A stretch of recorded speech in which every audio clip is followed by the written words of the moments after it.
Stanley Roberts was a tall, strongly built man, height 5 foot 11 inches, weight 13 stone 4 pounds. He was adequately nourished. The stomach showed signs of a partly digested meal with the smell of an alcoholic beverage about it. The lining of the gastric tract was chronically inflamed, and the liver showed the sort of scar tissue symptomatic of cirrhosis in its early stages. A sample of blood taken from the right arm showed a level of 278 milligrams of alcohol to 100 millilitres of blood. Physical examination showed no other further abnormalities except... Except what, well, Doctor? The left forearm showed signs of a bone that had been inadequately set after a fracture or breakage. There was a tattoo on it in the shape of a heart, pierced by an arrow with the word mother. Dr. Dorothy Conran is in the witness box. She's the consultant pathologist at Fulchester Royal Infirmary, where she conducted an autopsy on a crane driver called Stanley Roberts. On November the 28th last year, Roberts was electrocuted when the jib of the crane that he was driving became entangled in some overhead high-voltage wires. A small boy was also killed when he ran to help Roberts. The prosecution claimed that Roberts was drunk at the time of this incident and that his employer had twice been warned that Roberts was an alcoholic who was liable to cause accidents. It is now claimed that Colin Hunter, proprietor of Albert Hunter and Company, did not take sufficient action following these warnings, and he now stands accused of failure to discharge his duty as an employer, as required by the Health and Safety Act 1974, Section 2, Subsection 1, which provides that it shall be the duty of every employer to ensure, so far as is reasonably practicable, the health, safety and welfare at work of all his employees. Dr. Conran, you say that Mr. Roberts had some 200-odd milligrams of alcohol in the bloodstream. Is that correct? 278 milligrams. 278. Yes. Would you tell the court, please, what 278 milligrams of alcohol in the bloodstream represents? I mean, in layman's terms, a beer or whiskey? I would estimate about 10 pints of beer or 20 single whiskies. Would that have had any effect on his behaviour, would you imagine? I would have thought so, yes. Quite an effect. Thank you, Doctor. Now, in your opinion, and I'm sure there's no dispute about this whatsoever, and I'm sure Mr. Harvey won't mind if I beg your pardon, Mr. Harvesty won't mind if I lead on this one. Would you say, Doctor, that Mr. Roberts was drunk? Yes, he'd be drunk. Dr. Conran? Before you began your autopsy... Yes? When you first set eyes on the deceased's body... Yes. What were your first feelings? Your first impressions of the deceased's body? My feelings? Yes, you say that the deceased was a tall, strongly built man. Yes. Height 5 foot 11 inches, weight 13 stones 4 pounds. That's right. And you said he was adequately nourished. Yes. So you saw before you, did you not, the body of a strong, virile man in good physical condition? Yes. That part, of course, from cirrhosis of the liver in its early stages. And what you say appeared to be chronic inflammation of the gastric tract. That's right. Now, contrary to popular belief, Dr. Conran, cirrhosis of the liver isn't only caused, is it, by excessive drinking over a long period of time? No, there are other causes, certainly. Such as, Doctor? Dietary deficiency, hepatitis, virus infection. And apparently it can sometimes happen spontaneously. Oh, you mean that cirrhosis of the liver can sometimes occur without any apparent cause at all? It can happen. I see. And again, if we exclude excessive drinking, could there also have been other causes that might account for this chronic inflammation of the gastric tract? There could have been other causes, yes. I see. So your first impressions and your subsequent detailed examination of the deceased's body didn't reveal it to be that of a man whose whole system had been ravaged by the excesses of addiction to alcohol? No. No. Thank you, Dr. Conran. No further questions? Dr. Conran, this inflammation of the gastric tract, what effect would this have on Roberts were he still alive? Were he still alive? Yes. He'd probably be suffering from all the symptoms of gastritis. Indigestion, abdominal discomfort, feelings of nausea, Occasional bouts of vomiting. Yes, and in your medical opinion, what would be the causes of this liver condition and the inflammation of the gastric tract? Well, I'd have to have further details of Mr. Roberts' past history to be certain on this point, but the most likely explanation is that this is due to heavy drinking over a series of years, months. Thank you, Doctor. And you are Mrs. Vivian Proctor of Oakwood Lane? No, I beg your pardon, Park Lodge, Oakwood Lane, yes? I am. And you live at that address with your son and his wife, is that correct? Yes. Yes, now I believe there's some new development taking place near Park Lodge. Yes, unfortunately, there's a new housing estate. Yes. Now, on November the 28th last year, you were walking along Oakwood Lane. Yes, I was just returning from the village infant school with my grandson, Kenneth. I quite often used to collect him from school. It's a nice walk along the lane to the village, there and back. I've always said that. And did you see somebody in the field of Oakwood Farm? Yes, I did. Yes. Now, who was that, Mrs. Proctor? Well, it was one of Hunter's workmen. They must have been clearing the fields where the old stables used to be. He was driving a crane on wheels. And did you recognize this man driving the crane on wheels? Yes, I did. And who was it? Stan. They called him Stan. Yes, and you've since discovered that this was Mr. Stanley Roberts. Is that correct? Yes, that's right. Yes. Now, will you tell the court how you came to know Mr. Roberts? Well, my son asked him to do some work for us. What sort of work was that? Well, there are a few acres of land attached to the lodge, and Kenneth, young as he is, was always pestering us to learn to play tennis.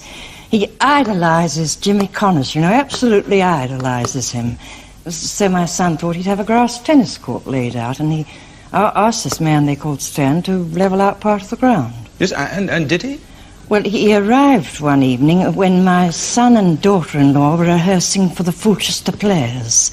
They did the Merry Widow again last Christmas, Ah, so you were in fact alone in the house? Yes, apart from little Kenneth, of course, and he was asleep. Yeah. When would this be, Mrs. Proctor? Well, it was the Thursday evening. Yes, now that's Thursday the 20th of November. Yes, that's right. And would you tell the court, please, what happened on that occasion? Well, there's rather a lovely chestnut tree at the side leading to the lodge, and I was on the phone to Mrs. Mortimer at the time, discussing the recipe for a fruitcake she wanted me to prepare for the church fund, when suddenly there was an almighty crash outside. This man they called Stan had arrived with a mechanical excavator, and he crashed straight into the chestnut tree. Well, I rushed out of the front door, and he was standing there with a glazed look in his eyes. He turned round, walked towards me, and his breath was reeking with beer. I just told him to go away. Yes, and did he go away? No, he said he was Anthony Quinn. Anthony Quinn? Yes, he started singing Zorba the Greek and wanted me to dance across the lawn with him. Yes, I see. And what happened after that? Well, he just fell flat on his face. Flat on his face, I see. Please continue, Mrs. Proctor. Well, I went back to the lodge, and soon after that he drove away. The noise had woken little Kenneth up, and I was just so angry. All this happened the Thursday evening. Well, the following Monday, after the weekend, I went down to the foreman, and I complained to him. I said they shouldn't allow alcoholics like that man to work for them, I said. He was a menace, I told him. Mrs. Proctor, am I right in saying that this was the Friday following the Monday that you saw Stanley Roberts driving the crane in the field of Oakwood Farm? Yes, that's right. Now, would you... Excuse me. Would you tell the jury, please, what happened on Friday afternoon, the 28th of November? Well, there's not much to tell, really. As I said, this man, Stan, was driving his crane across the wheels, and there are these electricity wires that run along the edge of the field. Well, he seemed to drive alongside them for several yards, when suddenly there was a huge flash and a bang. I was just so shocked, I didn't know what to do. Then he Yes, Mrs. Proctor? Then he jumped out of the driving seat, and as his feet touched the ground, there was another flash. He screamed and seemed to stand frozen there with his hand on the side of the crane, his mouth open and his eyes staring. He wasn't very far away from us, you see. Well, I'd taken hold of little Kenneth's hand when the first flash went, but he broke away somehow. I must have loosened my grip, or I just don't know. The next thing I remember was Kenneth climbing through the hedge and running towards the crane. I shouted at him to stop, but he just kept on running. He reached the crane, put out his hand to touch the spankles.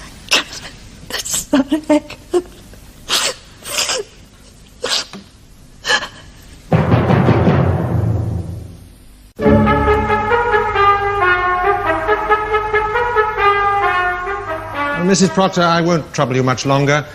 I realise that all this can't have been very pleasant for you, to say the least, but I'd like to put just one small point to you to clear up. Is that all right?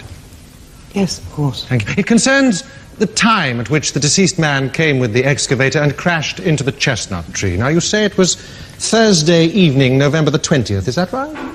Yes, it must have been somewhere around about 7:30 or 8, I should imagine. I see. So if the deceased finished work at, say, 5:30 or even 6, he would have had plenty of time to go to the pub and have a few drinks before coming along to see you. Well, he'd had more than a few, the state he was in. I appreciate that, Mrs. Proctor, but you would agree, wouldn't you, that nothing you've said indicates that the deceased was drinking during working hours of the day in question? No, I suppose not. No, so he could have had nothing to drink all day and then popped into the pub before coming along to see you. Yes. And it's just the circumstances surrounding the event with the chestnut tree which are the sole basis for your complaint to the site foreman that the deceased was an alcoholic and a menace?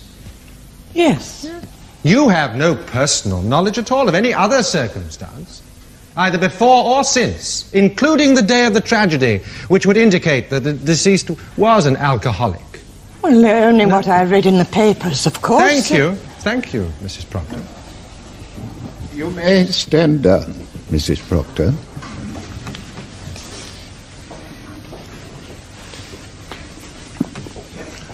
Now, you are Mrs. Pauline Roberts of 75 Manson Street, Fulchester. I am. Yes, and you work as a typist at the, I beg your pardon, a typing supervisor of the Fulchester branch of the TransPennine Insurance Company. I do. Yes, and you're the wife of Mr. Stanley... I beg your pardon, Mrs. Roberts. You were the wife of Mr. Stanley Roberts. Yes. How long had you been married, Mrs. Roberts? Well, almost 10 years. Yes. It would have been 10 years next September. And did you ever have cause to be concerned about your husband's health in any way? Yes, I did. And did you contact anybody about this worry you had? I did. Yes, and amongst the people you contacted, did you ever write a letter to anybody? Yes, I did. Yes, now to whom did you write? It was Mr. Hunter. Now that's Mr. Colin Hunter of the Albert Hunter engineering firm of Fulchester. Yes. And do you recognise Mr. Hunter here in court? No, I don't. You don't recognise Mr. Hunter? Why don't you recognise him? I've never met him. I wrote to him. I asked him for help.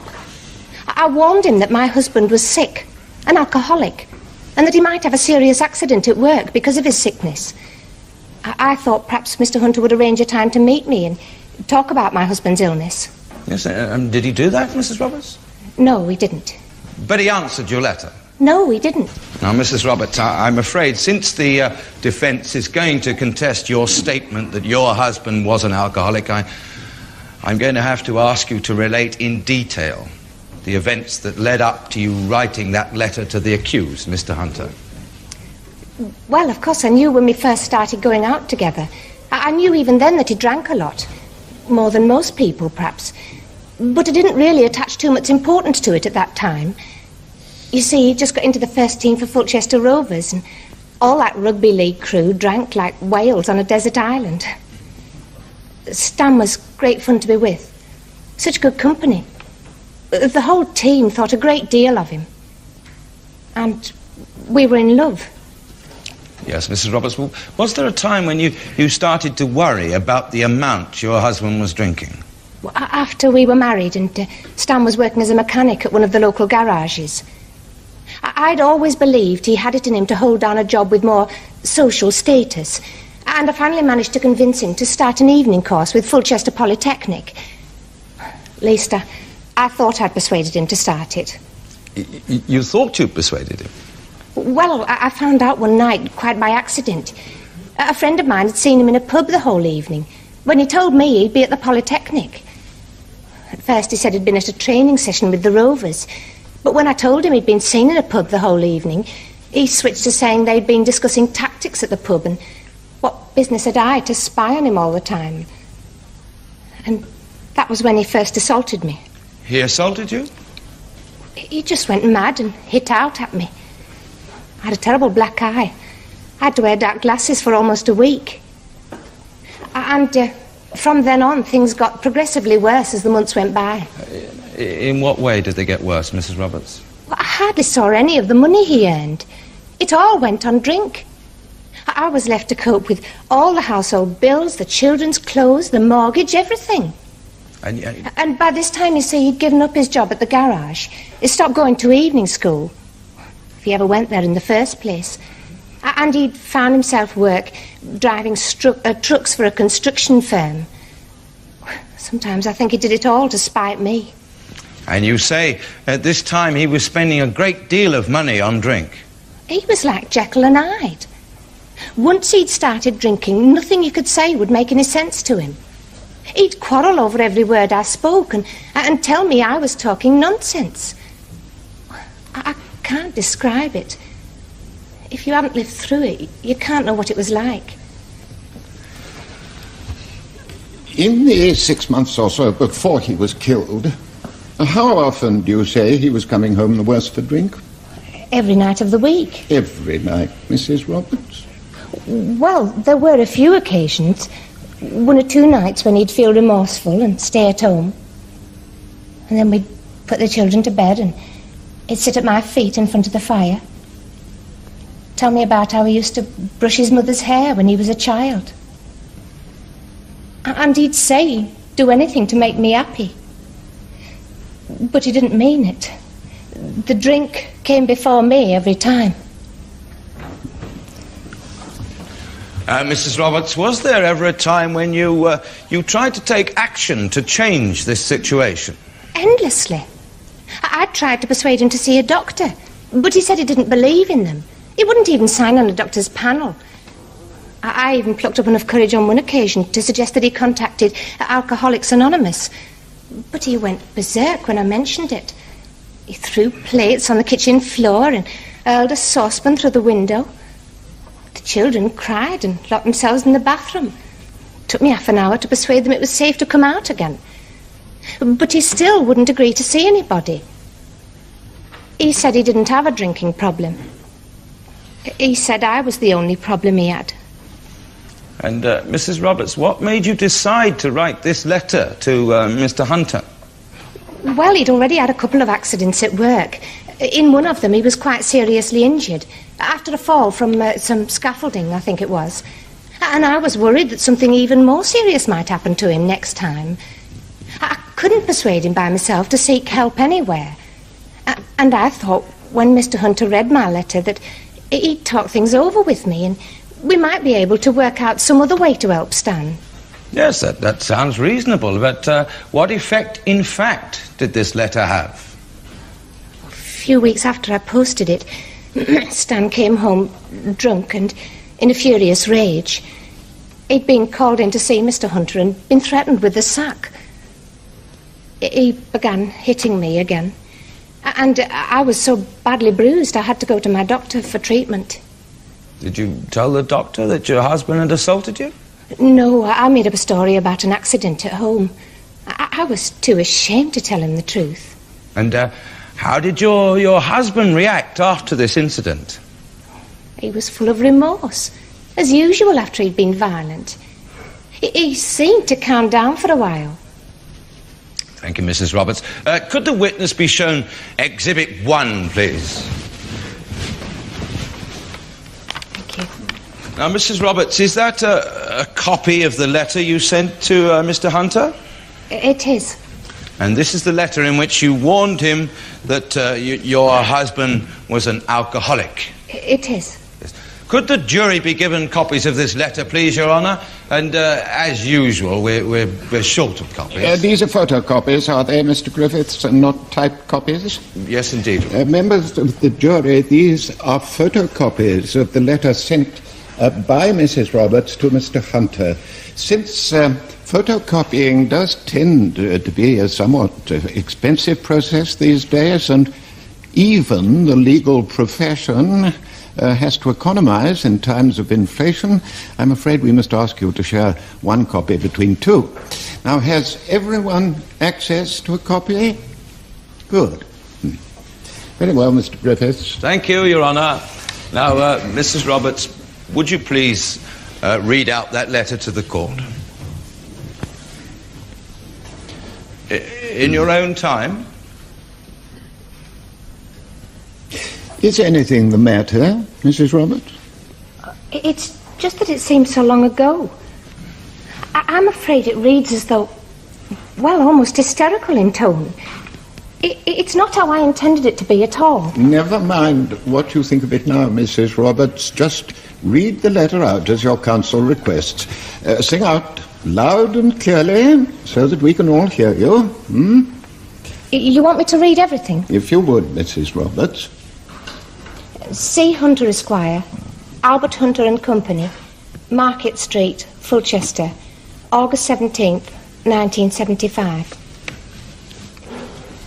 Dear Mr. Hunter, you must help me. I'm at my wit's end with worry. My husband, Stanley Roberts, works for you, and he's an alcoholic, an out-and-out drunkard. God knows I've tried to reform him. I've pleaded with him to see a doctor or to make contact with Alcoholics Anonymous, but he just won't see reason. He says he doesn't have a drinking problem, and that it's all my imagination. Imagination. Dear God, if only you knew. If only you could see him when he comes home drunk at night, and I have to hide my face under the sheets of the bed and pretend to be asleep. He's had at least 2 accidents at work that I know about, and in one of them had his arm broken. I'm sure it's all caused by his drinking. And I'm afraid something really bad will happen to him one day. You must help me. I'm frightened. I don't want you to dismiss him from your firm or anything like that. I just want him back again, like he used to be when we were first married. Please, please help me. Yours faithfully, Pauline Roberts, Mrs.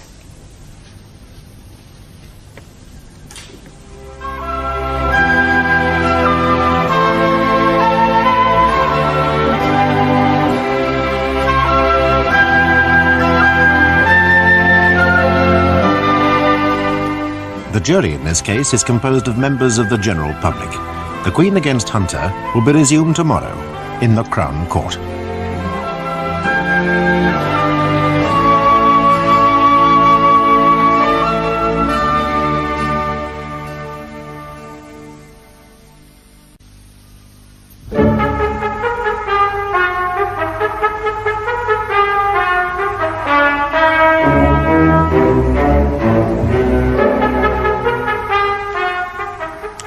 Mrs. Roberts?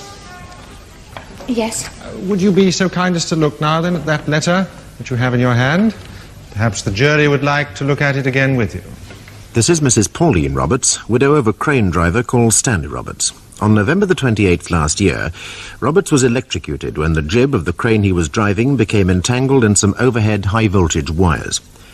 A small boy was also killed when he ran to help Roberts. The prosecution claimed that Roberts was drunk at the time of this incident and that his employer had twice been warned that Roberts was an alcoholic who was liable to cause accidents. One of these warnings was given in a letter from Mrs. Roberts, which has now become an exhibit in the trial. The prosecution claimed that Colin Hunter, proprietor of Albert Hunter and Company, civil engineers of Fulchester, did not take sufficient action following these warnings, and he now stands accused of failure to discharge his duty as an employer, as required by the Health and Safety Act 1974, Section 2, Subsection 1, which provides that it shall be the duty of every employer to ensure, so far as is reasonably practicable, the health, safety and welfare at work of all his employees. Mrs. Roberts, this is quite a letter, isn't it? I don't know. What do you mean? Oh, come now, Mrs. Roberts. Look at this, out-and-out drunkard. God knows I've tried to reform him. Dear God, if only you knew. Because I have to hide my face under the sheets of the bed, pretend to be asleep. I have to happen. You must help me, I'm Your Honour, I wonder if my learned friend could be asked to stop this ridiculous mumbling. I don't understand a word of it. I'm sure the jury don't. Mrs. Roberts, you yourself described this letter, and I have your words written down in front of me. You described it as almost hysterical in tone. Is that right? Is that what you said? Yes. Almost hysterical in tone? Yes, I said yes. Thank you, Mrs. Roberts. But that was still no reason for Mr. Hunter not to look into the matter thoroughly, was it? Of course not, Mrs. Roberts. And you know, do you not, that the defendant did, in fact, look into the matter. He spoke to the deceased about it, didn't he? He showed him your letter. Oh, yes, he did that all right. And do you not know that the deceased said that there was very little truth in it? He said that it was all part of a campaign on your part to get him dismissed from Hunters, so that you might be able to persuade him to try for what you regarded as a more respectable position elsewhere. Is that what he said? Doesn't surprise me. Why doesn't it surprise you, Mrs. Roberts? Because it's the truth? No, because it's the sort of thing Stan would say. Do you not know that the defendant did in fact set in motion full inquiries as to the allegations in your letter, and found there to be no indication at all that the deceased was drinking at work or was indeed an alcoholic? Well, they couldn't have been very thorough investigations, that's all I can say. Well, do you not know that the defendant went through the deceased's work record over the past few years with a fine-tooth comb, and was extremely concerned over some disciplinary aspects, including those two accidents which she was involved in? No, I didn't know that. Didn't you know that he was so worried about those accidents that he insisted that the deceased should take a special test on cranes, several types of those, other plant equipment, to make sure that he was still up to the required standard for a plant operator? And he threatened him with dismissal if ever he should cause an accident in the future through contravention of company regulations. Well, I knew he'd threatened to fire him, but I didn't know about the tests. Do you not know that the deceased passed those tests satisfactorily? No. And that Mr. Hunter suggested that to put your mind at rest, perhaps the deceased should talk to the company doctor. And what do you find so amusing about that, Mrs. Roberts? And I'll bet Stan said, yes, Mr. Hunter, of course I'll see a doctor, Mr. Hunter. Well, yes. Yes, he did say something to that effect, as a matter of fact. Trust him. But wouldn't you now agree, Mrs. Roberts, that after Mr. Hunter had received your admittedly hysterical letter, the action which he then took was both full and sufficient?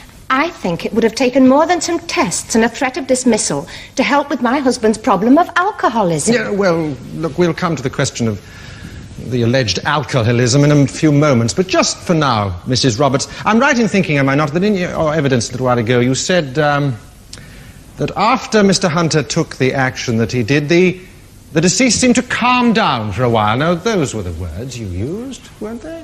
Yes, but it didn't last for long.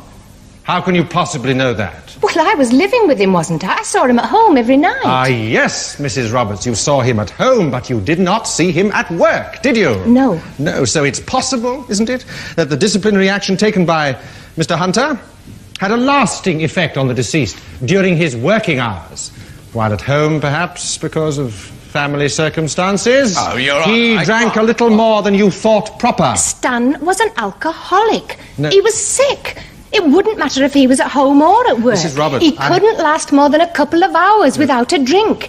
No amount of disciplinary action can cure an illness like that. But, Mrs. Roberts, I have to repeat that your knowledge of the deceased's drinking is limited to what happened at home, isn't it? Yes. Yes. You've no personal knowledge at all, have you, of how much he did or did not drink at work? No. No. And we're only concerned in this court with his drinking at work, aren't we? Yes. Yes. Yes. No. Must you keep on parroting my replies all the time? I'm agreeing with you, aren't I? Isn't that enough? Calm yourself, Mrs. Roberts. Calm yourself. Don't allow yourself to be carried away unnecessarily. Just answer the questions as counsel puts them to you. Thank you, Your Honour. You're a very, very complicated woman, aren't you, Mrs. Roberts? I don't think so. Not really. Oh, aren't you? Aren't you really? I wonder what your real reason was for writing that letter to Mr. Hunter. It was to ask him to help me with Stan's alcoholism. I was afraid something might happen otherwise. And it did, didn't it? Mrs. Roberts, in your position as a typing pool supervisor, you have a number of people working under you, don't you? Yes. You're accustomed to giving instructions to other people, aren't you? Yes. And you're accustomed to having those instructions carried out. Yes. Was the deceased happy when he was working as a garage mechanic? I'm not sure. He might have been. It was so long ago. Well, was he? He wasn't unhappy, was he? No, he wasn't unhappy. Is it not the case, Mrs. Roberts, that you wanted the deceased to bend to your will at home in the same way as you were accustomed to having your instructions carried out while you were at work? No, that's not true. I don't think you should say that. Yes, but look, you said in your evidence, did you not? I'd always thought he had it in him to get a better job with more social status. Yes. Yes. And when the deceased obtained a job with even lower social status, you said at that event, I think he did it all to spite me. Yes. Yes, you would have liked the deceased to have given up his job with Albert Hunter and Company and to have started training for a job with more social status, wouldn't you? Yes. And yet, when you wrote this letter to your husband's employer, you ended with these words, and I shall quote, I don't want you to dismiss him from your firm or anything like that. I just want him back again, like he used to be when we were first married. I didn't know what else to do. I loved him. Ah, yes, Mrs. Roberts, but I suggest you loved him as you wanted him to be and not as he was. I suggest that your real reason for writing to the defendant wasn't your concern over the deceased's drinking at all, was it? That was just a pretext, wasn't it? Oh, what did you say? I'm sorry. I'm suggesting to you, Mrs. Roberts, that if you'd really been concerned about the deceased's drinking, you would somehow or other have been able to overcome your feeling of shame and discussed it with the family doctor. I'm suggesting that what you actually wanted to do was to create a situation in which, in spite of what you say here in your letter about not wanting him to be dismissed, the deceased would be dismissed, so that you'd be able more easily to persuade him to try for a job with more social status, as you put it, so then the deceased would perhaps Must you keep on calling him the deceased? The deceased, the deceased. It's just a manner of speech, Mrs. Roberts. Why isn't he still alive? Is it my fault? Why couldn't somebody help him? Somebody.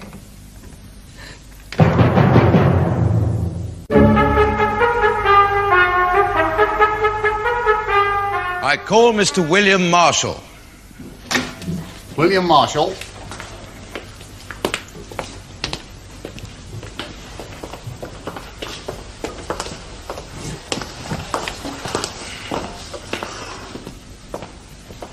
What is your religion? Church of England. Take the book in your right hand. Read what is on the card.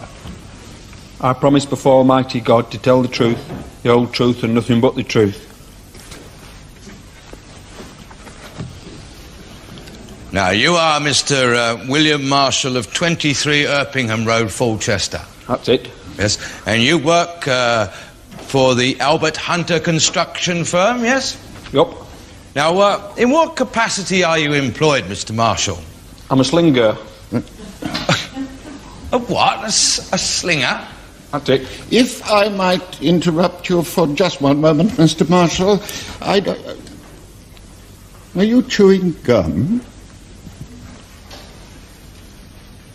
As I say, I don't wish to appear in the least patronizing, but I wonder when you give your evidence to the court, if you would avoid the temptation to which we so often find people in occupations such as yours, or somewhat susceptible, namely the utilization of trade jargon such as slingers or slashers or cowboys or similar nomenclature, which, though colourful and doubtless descriptively accurate, nevertheless have to be explained at tedious lengths to the jury, and this results in the consumption of an inordinate amount of court time which might usefully be allocated to other cases.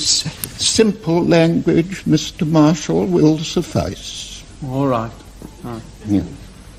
Very well, Mr. Griffiths. Let us return to your muttons. Thank you, Your Honour. Saving the court so much time. Mr. Marshall, what exactly is your job as a slinger? A slinger slings for the crane driver, like, make sure that what's being moved, like, is secured properly. You know what I mean? To the chain that hangs down from jib, like. So you worked with Mr. Roberts? That's it. Now, were you working with him on the afternoon of November the 28th when this crane he was driving became entangled in the overhead electricity wires? Nope. Was anyone working with him then? Nope. We weren't working in that field, like, nobody's supposed to be working in that field like then. What, not even Mr. Roberts? Nope. Why do you think Mr. Marshall Roberts ventured into that field on that afternoon? Well, he was drunk, like, wasn't he? Oh, how do you mean? How do you know he was drunk, Mr. Marshall, if you weren't with him? Well, I'd seen him come back from boozer at dinner time. Was he drunk then? Hey, should have seen him. He said he's going to get his head down for a kip. I see. Mr. Marshall, how long have you known Mr. Roberts? Stan? Ever since he first came to work for Mr. Hunter, about 5 years since, something like that. Yes, you acquainted with him before he came to Hunter's, were you? Not to talk to, like. I'd seen him play. You'd seen him play? In rugby league. He was a fullback for Fulchester Rovers. I'd always admired him. I mean, some of the things he could do on that park stopped just short of being a ruddy masterpiece. He'd come up from fullback to make the extra three-quarter, like. I mean, see him in slow motion with brass band playing poet and peasant, you'd think he was somewhat out of Russian ballet. So, you and Mr. Roberts were close friends, were you? Not really, like. He was a bit moody. You had to be careful how you put things to him, especially since he left Rovers. Now, when would that be, Mr. Marshall? About 3 years since. He kept having days off, like. I mean, don't play like Stan did, like without some duff bagger trying to duff you up sooner or later. Then he chucked it in. I mean, nobody knew why, except some of the lads thought his missus were getting at him, like. There you go. And he still kept having days off. Yeah, what did you think the significance of that was? Well, he still kept having days off, like, without a doctor's note. I mean, you see him in the morning, wincing with pain as the phantom pile drivers went battering into his skull. He said it was something wrong with his stomach, but we all knew what was wrong with him, like. Sometimes he'd disappear for half an hour or more, and he'd come back and he'd be all stinking and sick and vomit, you know what I mean? And then he had those two accidents, like one when he turned over a dumper on a steep gradient, the other time when he fell down a hoist and broke his arm. I warned him, but he didn't take no notice, like. You warned him? Yes, I said he couldn't keep on drinking like that and get away with it forever. I see now, did he? Yes, Mr. Harvester, quite. Mr. Marshall, are you saying you knew Roberts was drinking heavily at this time? Of course I did. I was working with him. I mean, not on habit for 10 odd years without getting to know signs. How much did he drink? It's hard to say, like. You know, if I was with him, like, for any time, for any length of time, like, of an evening, I mean, he'd get through 7 or 8 pints easy. As much as that. Well, it's not counting whiskey chasers. And did this happen during the day as well? Like I say, he was always late back from boozer at dinner time. Lunch, you mean? That's what I said, dinner time. Yes, and did you warn your employers that they had a heavy drinker on their payroll? Must be joking. I assure you, Mr. Marshall, I am not joking. Why did you not inform your employers what you knew in relation to Robert's drinking? Well, he'd have got pushed, wouldn't he? Straight up road, no trouble. I see. And is this sort of covering up for drinking at work normal practice in your occupation, Mr. Marshall? Well, no more than usual, I shouldn't imagine. I mean, I expect you get through a fair amount of booze in bar here at dinner time. I mean, like when you're at Navy, though, and there's a break, I mean, it's down pie for a pub for pie and pint, I mean. Oh, yes, I see. No doubt you'll be able to cover these points during your cross-examination, Mr. Harvester. I hope I shall. Very well, then, Mr. Griffiths. Now, Mr. Marshall, I'd like you to think very carefully about this. Did anybody at Hunter's ever ask you whether you thought Roberts had a drinking problem? You mean police, like? No, trouble with as I said, at Hunter's. I mean, like the foreman or ganger, anybody like that ever ask you if you thought Roberts was an alcoholic? Alcoholic? No, never. So no one actually ever asked you if you thought he had a drinking problem? No, they didn't, but like I say, I wouldn't have told him out any road. Yes, as you say, because you feared he might get dismissed. Yes, or threatened with it. I mean, when Stan's missus wrote that letter, like, and Don, you know, Don Wilkins, the foreman, come across and spoke to Stan, he made him do all those tests. He should have seen it. Tests on dumpers, tests on dozers, tests on cranes. It was like ruddy Olympics. So how did Mr. Roberts behave after he'd taken these tests? Oh, for a couple of weeks he quietened down a bit. Yes, and then what happened? Well, he back to normal, like. And were you present on this occasion when the complaint was lodged about Roberts, about his drinking? Oh, yes, lady come across from Park Lodge and spoke to Don, you know, Don about something that Stan had got up to. Yes, what was that? Well, Stan had been doing a foreigner for one night and he crashed his mechanical excavator into a conker tree. And was he drunk at the time? Oh, yes, all over the place, according to lady. And do you know what course of action was taken after this complaint? He's given push, wasn't he? It was dismissed. That's it. Yes, now, Mr. Marshall, can you remember when Roberts was told of his dismissal? Straight away, same day. Yes, the same day as what? The same day as he crashed into overhead wires. Don Wilkins come across special like. We were working in the morning to give him glad tidings. I see. So, Mr. Wilkins told Roberts of his dismissal in the morning, and at approximately 3:30 in the afternoon, this fatal accident occurred. That's it. So the line of disciplinary action taken by Hunters and culminating in Roberts' dismissal, far from ensuring Mr. Roberts' health, safety and welfare, in fact precipitated his death. Just one moment, Mr. Marshall. I'd like to clear up one little point. Oh, sorry. You carry on, like. That's very kind of you. When you spoke so eloquently just now of Roberts wincing with pain as the phantom pile drivers went battering into his skull, you were talking, I assume, of the effects of a perfectly ordinary common or garden hangover, were you not? Yep. And the alcoholic beverages which caused this hangover were consumed the night or evening before, wouldn't you say? All right, aye. So the signs of a hangover don't prove that a man's been drinking heavily at work during the previous day, do they? Nope. No. Now then, Mr. Marshall, when you were questioned by His Honour, you said that on the occasions you drank with Roberts, it was nothing for him to get through 7 pints of beer and an unspecified quantity of whiskey chasers of an evening, didn't you? Nope. No? I didn't say 7 pints, 7 or 8 pints is what I said. Yes, but you did say of an evening and not during the day, did you not, Marshall? All right, aye. So what evidence do you have that Roberts was drinking heavily during the day? Well, like I say, it was Well, always... did he, for example, bring bottles of beer to work with him to drink during the morning? No, nothing like that, no. Did he carry a hip flask with him to top himself up with whiskey or even brandy in the day? I can't remember that, no. And I suppose he didn't send out to the nearest pharmacist for a regular supply of methylated spirits? Nope. So that if Roberts was drinking during his working day, that would just leave the lunch break, wouldn't it? Yep. Yes, how much did he drink then, Mr. Marshall? Well, like I say, I mean, Stan was a bit of a loner, like. He'd knock off early, he'd go into Fulchester at one of the boozers there and come back late. But you didn't go with him? Nope. So you just assumed that he's spent that time drinking, did you, Mr. Marshall? Well, I didn't think he was feeding birds in park, like. Yes, but you have no proof that Roberts was to spend every lunch break drinking in a pub in Fulchester. Well, like I say, he was always late back and his breath was smelling of booze. Yes, but you couldn't tell whether he'd had too much to drink on those occasions or whether he'd just had a pie and a pint like you or anybody else for that matter. No, all you can say is that he was late back from lunch and his breath smelled of beer. Well, on the other hand, we do know that Roberts was drunk on one occasion, don't we? One afternoon. The afternoon he met his death. On that occasion, there was a special reason for his being drunk, wasn't there? Because it was the morning prior to that afternoon that Roberts had been told of his dismissal, isn't that so? Aye. Did you speak to Roberts after his dismissal? Yep. Mm-hmm.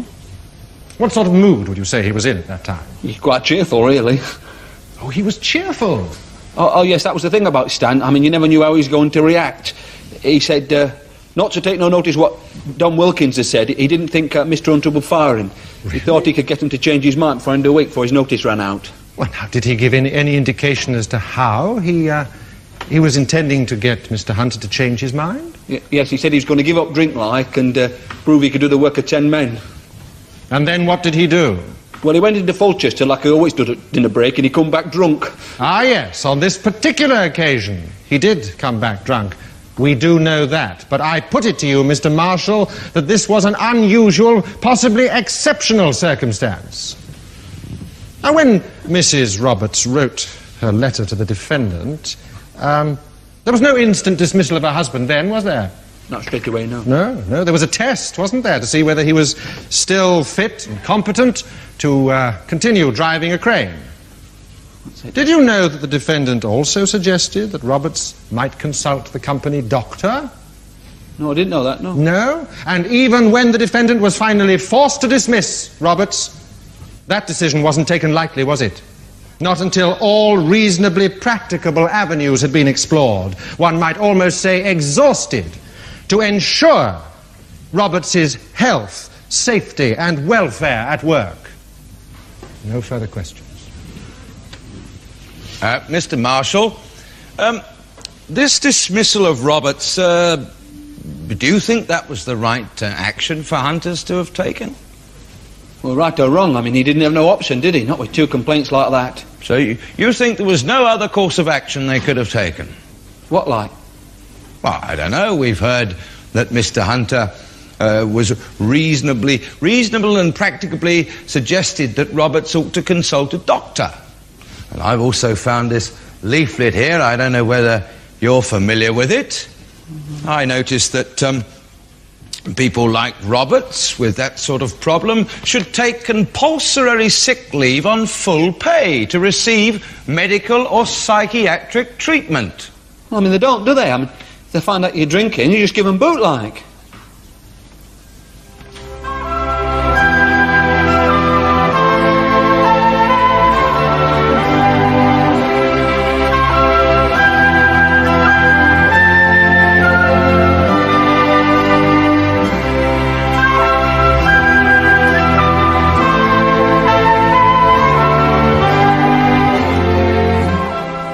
The jury in this case is composed of members of the general public. The Queen against Hunter will be concluded tomorrow in the Crown Court.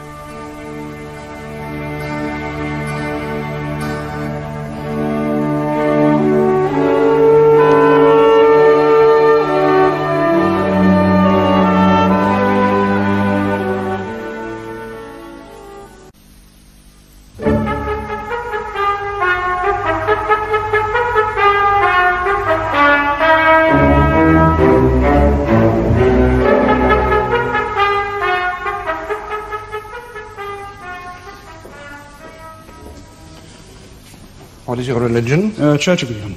You take the book in your right hand, read what is on the card.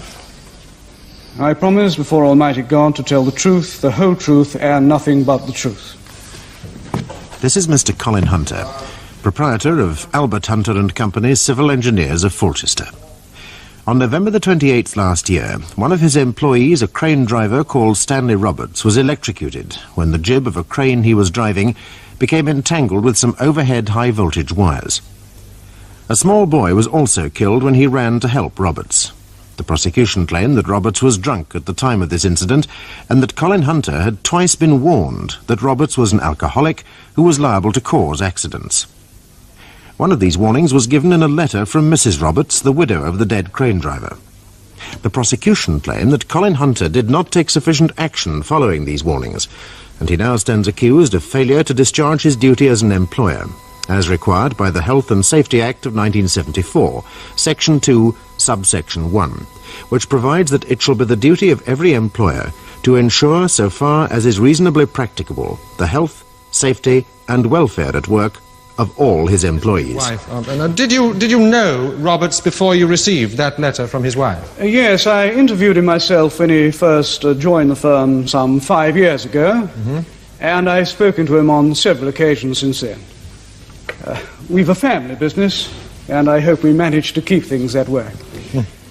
I found Roberts to be an able workman, even-tempered, seemed to get on very well with his fellow workmates, the sort of man that women might describe as the strong, silent type. Yes, I see. Now, when you read this letter for the first time, what did you think? Well, I thought it must be a case of mistaken identity. Really? How is that? Well, the man described by Mrs. Roberts in the letter was nothing like the man known to me as Roberts. Well, did you form any other impressions after you'd read the letter? Yes, I formed the impression that the woman who'd written it must be ill. Neurotic, hysterical, something of that nature. Tell us now, if you will, if you took any action after reading the letter. Well, of course I did. There's no ignoring letters like that. We're not the unacceptable face of capitalism at Hunters, you know. We take our responsibility towards our employees very seriously indeed. So, what action did you take? Well, I got in touch with Wilkins, the general foreman at the Oakwood estate where Roberts was working, and I asked him what the hell was going on out there. And what did Wilkins have to say on the matter? Well, he told me that as far as he knew, there was no question of drink connected with Roberts. Not at work, at any rate.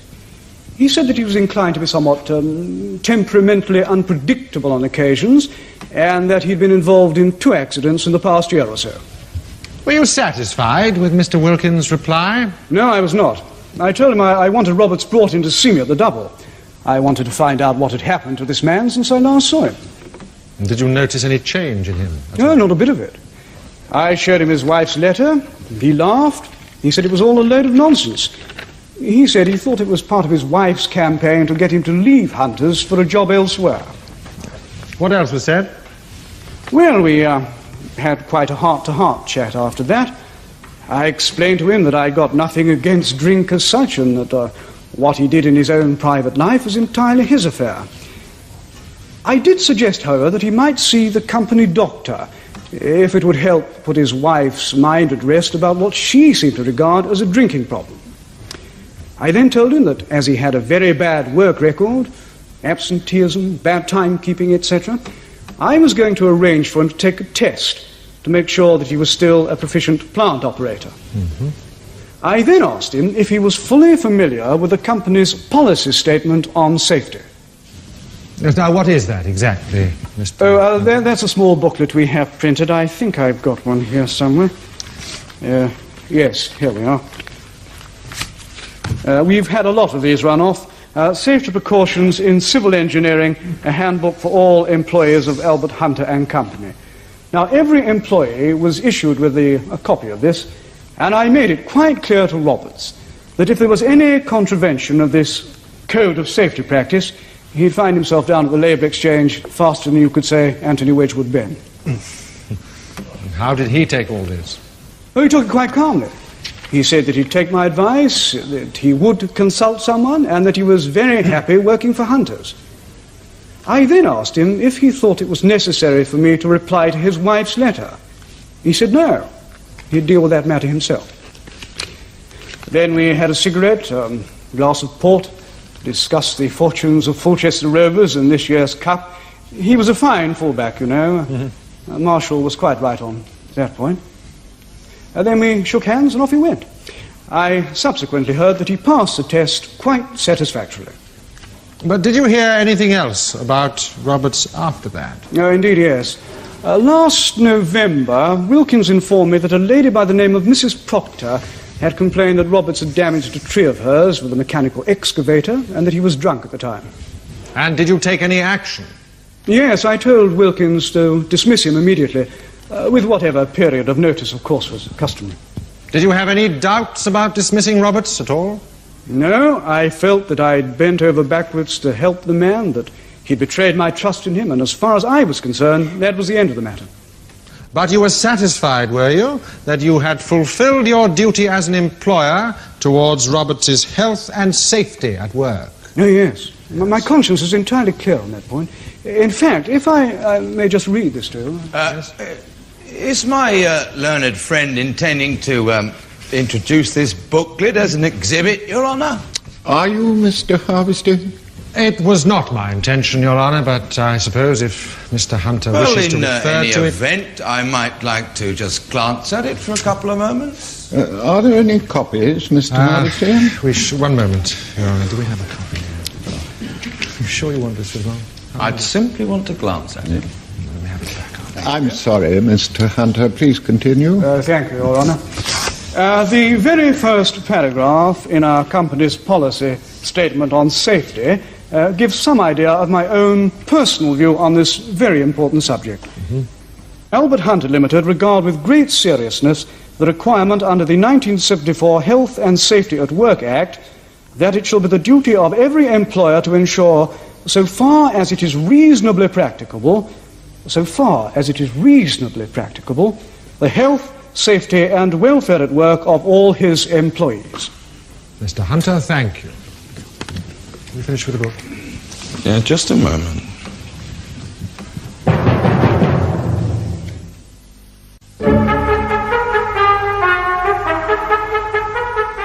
Now, Mr. Hunter, I've got various scribblings and pamphlets and notes here that if you'll bear with me, Mr. Hunter, seem to have got in a bit of a mess. We'll take them as they come, shall we? All roads lead to Rome, as they say. Now, you must forgive me for asking such a naive question to begin with, but in your experience, have you ever had any accidents on your firm as a result from drunkenness or alcoholism? As a matter of policy, there's an investigation of all accidents which take place at Hunter's. And apart from this one instance, there hasn't yet been an occasion where drink has been found to be a contributory factor. Jolly good. Now, you're probably aware of various press reports on alcoholism in Great Britain. The numbers range from some 400,000 to 500,000. And you'll probably agree with me that not all alcoholics are dirty little tramps drinking cheap red biddy. I mean, quite a lot of them are in full-time employment, yes? Some of them, perhaps, yes. More than some, Mr. Hunter, I assure you. I've got a leaflet here, the annual report of the Merseyside, Lancashire, Cheshire Council on alcoholism. And this gives a list of various occupations and professions of some 3,000 alcoholics that have come along to these people for help. Now, this list is absolutely enormous. I mean, there's people like doctors, solicitors, airline pilots, train drivers, labourers, nurses. Strangely enough, Your Honour, there's no judges or barristers on this list. We must be thankful for small mercies, mustn't we, Mr. Griffith? Yes, indeed, Your Honour. I do notice, however, a back copy of the Times, there's a little headline that says, "Doctor tells of judges with drink troubles." Do you read the Times, Mr. Hunter? Yes, I do. And do you remember reading the Times on the 22nd of September last? Oh, probably. I can't say definitely. And do you remember reading an article on alcoholism that from one sample of alcoholics, 70% of them were in full-time employment? Yes, I do remember reading that, as a matter of fact. So perhaps you'll also remember that 11% of those alcoholics were certain that drinking had been entirely responsible for accidents at work. Yes, I believe there was something to that effect in the report. Yes, and in spite of this fact, Mr. Hunter, you still maintain that you've had no previous accidents with your firm as a result from drunkenness. No, we haven't. Mr. Hunter, how on earth can you be sure of this? Well, short of giving a breathalyzer test to anyone involved in an accident, and catch the unions wearing that one, incidentally, you can't be absolutely sure, can you? No, unless somebody dies after an accident and there's traces of alcohol in the bloodstream, and it's all a bit late, isn't it? See, this is my problem, Mr. Hunter. Here you are, A man sufficiently concerned with safety within his firm that he brings out this pretty little red booklet. And yet, you receive a letter from the wife of one of your employees asking for help and warning you that her husband is an alcoholic. And this doesn't ring any bells in your safety-conscious brain? Well, of course it did. I took the matter very seriously indeed. I made all the inquiries I thought fit and proper. What, you called your foreman in and asked him what was going on? That's right. And you didn't think it necessary to check with any of Robert's workmates? No, I always deal with matters of discipline at work through employees in a supervisory position. I see, so the inquiries you thought fit and proper amount solely and simply to you just having a little chat with your foreman, Mr. Wilkins. I also called for Robert's work record from personnel, and I spoke to the man himself, don't forget. Ah, yes, now this work record, does absenteeism bother you at all, Mr. Hunter?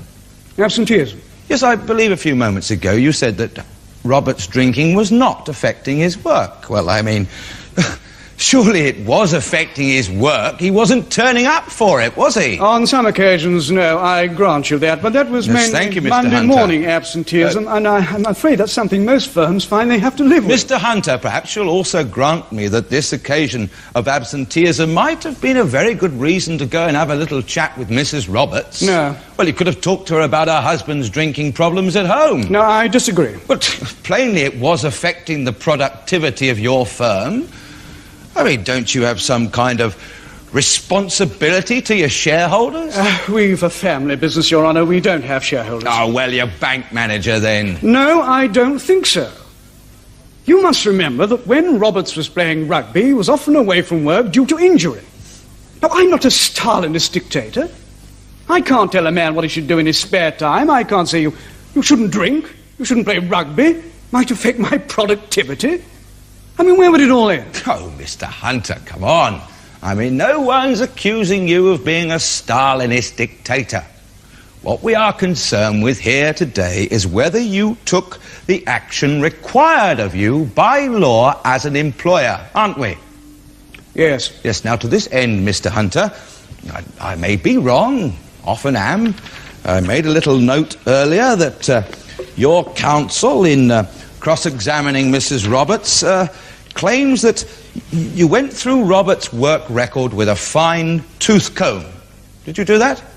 Yes, I went through it very thoroughly. I see. And did you have this work record in front of you when you were interviewing Roberts? I did. And were these two accidents that he was involved in mentioned in the report? They were indeed. And was his bad timekeeping? Yes. And were the reasons given for the absenteeism at all? There's always some sort of reason, isn't there? Well, in this case, Mr. Hunter, was there a reason? Some sort of stomach trouble, if I remember correctly. I see. And you knew from your talk with the foreman that Roberts was inclined to be somewhat temperamentally unpredictable. That was another factor, of course. Yes, and you also knew from Mrs. Roberts' letter that there was a great deal of trouble at home. Yes. I've got a leaflet here which is put out by the Fulchester Council on Alcoholism, the alcoholic in employment. And it contains a list of symptoms by which employers might recognise the possibility of one of their employees either being or becoming an alcoholic. And featured prominently on this list are these items: absenteeism, stomach trouble, overlong lunch breaks, accidents at work, changeable or depressed moods, and marital difficulties. You familiar with this publication, Mr. Hunter? No, I'm not. But I was led to believe that you are a trustee of the Fulchester Council for Social Services. Yes, I am. And does not that Council for Social Services put a lot of money into the Fulchester Council on Alcoholism? Yes, but you must remember that copies of publications from organisations that we fund aren't always automatically sent to trustees. Are they not? I'd suggest another possibility to you, Mr. Hunter. I'd suggest that this leaflet was probably sent to you, but because you were so convinced that you had no alcoholics on your books at your firm, you probably afforded this leaflet a cursory glance and filed it carefully away in the wastepaper basket.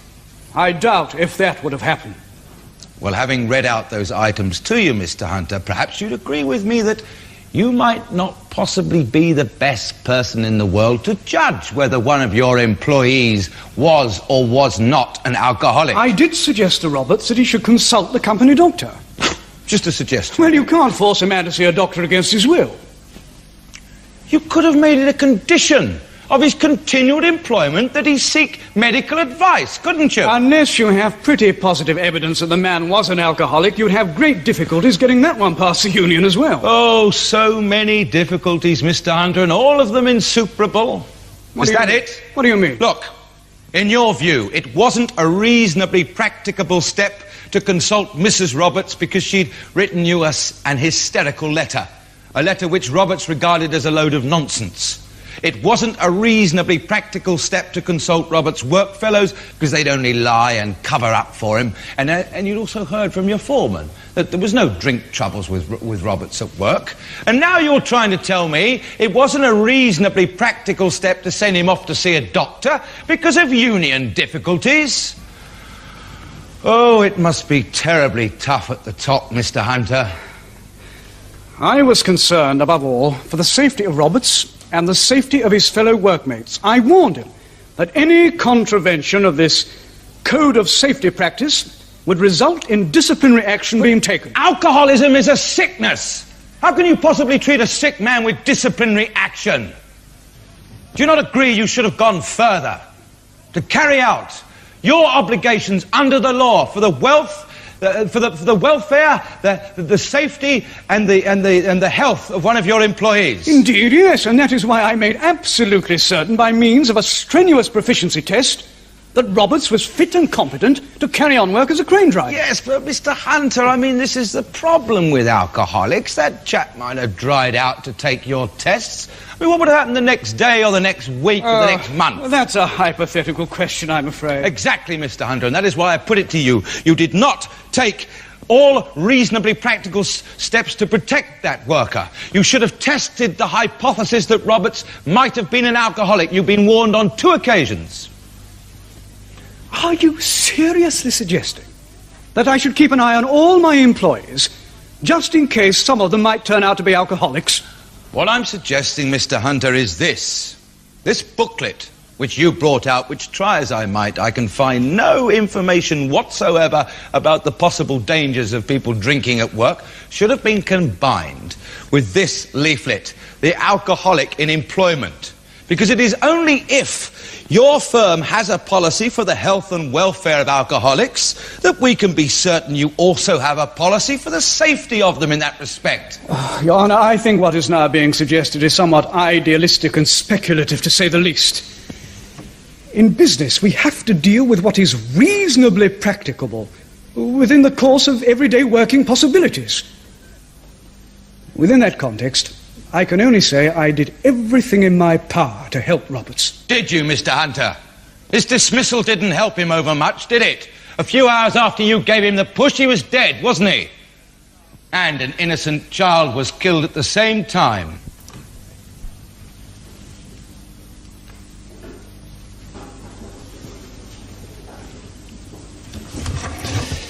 Members of the jury, in nearly all criminal cases, the burden of proof is on the prosecution. But in cases of this sort, Parliament has specifically provided that the burden of proof is on the defence. Now, the prosecution case is that the accused should have taken the matter more seriously when he received Mrs. Roberts' letter alleging that the deceased was an alcoholic whose drinking might cause an accident at work. The prosecution say that having regard to the deceased's overall work record, he should not have accepted so readily the deceased's explanation or the site foreman's assessment, that he should have made sure that other employees were questioned about the deceased, that he should have put more pressure on the deceased to consult the company doctor, and lastly, that he should have taken the trouble to see Mrs. Roberts. The defence, on the other hand, say that having regard to Roberts' explanation and the information given by the foreman, the accused took all reasonably practicable steps to ensure that the deceased was fit and competent to pursue his normal employment, and that he cannot be criticized for deciding not to pry in the deceased's private life. Now, having considered these points, you must now decide whether the defense has proved, on the balance of probabilities, that the steps taken by the accused when he received Mrs. Roberts' letter were in fact all the steps that were reasonably practicable in the circumstances. Will you now retire, elect a foreman to speak for you when you return, and consider your verdict? Okay.